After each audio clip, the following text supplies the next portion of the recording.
இன்றைக்கி நம்ம வரகரிசியில் எப்படி ஒரு சூப்பராக தக்காளி சாதம் பண்ணலாம் அப்படின்னு பார்க்கலாம். அதுக்கு நான் இந்த ரைஸ் கப் அளவில் 1 கப்பு ரைஸ் எடுத்திருக்கேன். அதுக்கு தண்ணி அளவு 2.5 கப்பு எடுத்து வச்சுருக்கேன்.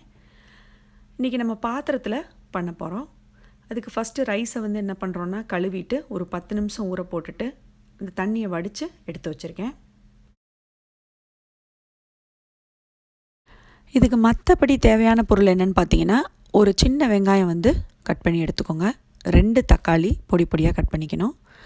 இஞ்சி பூண்டை நல்லா தட்டி எடுத்து வச்சுக்கோங்க. தட்டி போட்டோன்னா அதோட வாசனையே ரொம்ப நல்லாயிருக்கும். தக்காளி சாதத்துக்கு மெயினாக அப்படி போட்டோன்னா ரொம்ப நல்லாயிருக்கும். அப்புறம் கொஞ்சோண்டு கருவேப்பிலை, கொத்தமல்லி, புதினா எடுத்துக்கோங்க. தாளிக்கிறதுக்கு பட்டை, கிராம்பு, கொஞ்சோண்டு சோம்பு, பவுடர் பார்த்திங்கன்னா கொஞ்சம் மஞ்சத்தூள், தேவையான அளவு மிளகாத்தூள் வேணாம்னு நினச்சிங்கன்னா நீங்கள் பச்சை மிளகா போட்டுக்கலாம். உப்பும் எண்ணெயும் தேவையான அளவு எடுத்துக்கணும். இப்போ நம்ம பாத்திரம் காஞ்சி ஊட்டி ஃபஸ்ட்டு உங்களுக்கு பட்டை, கிராம்பு, சோம்பு இதை போட்டுக்கிறோம். இப்போ அது நல்லா கொஞ்சம் வெடித்து வந்த பிறகு அது கூட இஞ்சி பூண்டு அந்த தட்டி வச்சுருக்கோம் இல்லைங்களா, அந்த விழுதை போட்டுருங்க. நல்லா வதக்கி விடணும்.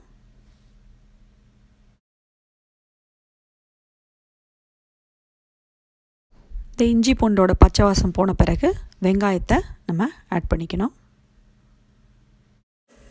இப்போ வெங்காயத்தை நல்லா வதக்கணும். அது கூட கொஞ்சோண்டு உப்பு சேர்த்துக்கிட்டிங்கன்னா இன்னும் கூட கொஞ்சம் சீக்கிரமாக வெங்காயம் வதங்கும். நல்லா வெங்காயம் வதங்கின பிறகு அது கூட நம்ம கொஞ்சோண்டு கருவேப்பிலை, கொத்தமல்லி, அந்த புதினா, அப்புறம் அந்த மஞ்சத்தூள் இதையும் அது கூட நம்ம ஆட் பண்ணி நல்லா வதக்கணும்.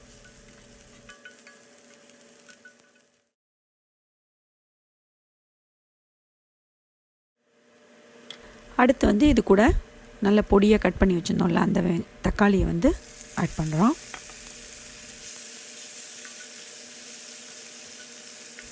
இப்போ நம்ம ஒரு மூடி போட்டு ஒரு 2 மினிட்ஸ் சிம்மில் வச்சு அப்படியே அந்த தக்காளி நல்லா வதங்க விடணும்.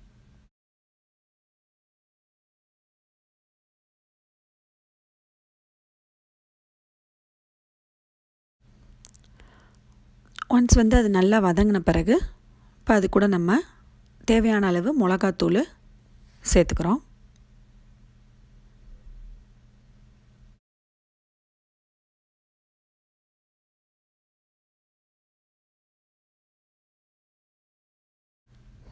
இப்போ அது கூட வரகரிசியை சேர்த்துக்கிறோம்.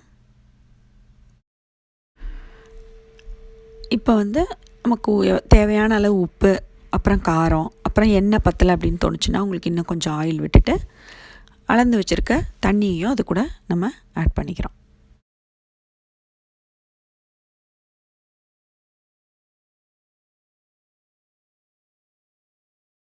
இப்போ நம்ம லோ டு மீடியம் ஃப்ளேமில் வச்சுட்டு மூடி போட்டு ஒரு 12 மினிட்ஸ் அப்படியே விட்டுட்டோன்னா அந்த சிம்மிலே நல்லா வெந்து வந்துடும். இப்போ பார்த்தீங்கன்னா தெரியும், பார்த்திங்கன்னா தண்ணியே இல்லாமல் வந்துருச்சு, பார்த்திங்களா, ஒட்டாமல் நல்லா வந்திருக்கும். இப்போ நமக்கு ஒரு ஹெல்த்தியான டேஸ்டியான தக்காளி சாதம் ரெடி. நீங்களும் இதை வீட்டில் ட்ரை பண்ணி பாருங்கள். உங்களுக்கு பிடிச்சிருந்தா லைக் போடுங்க, ஷேர் பண்ணுங்கள், சேனலை சப்ஸ்கிரைப் பண்ணுங்கள். நன்றி, வணக்கம்.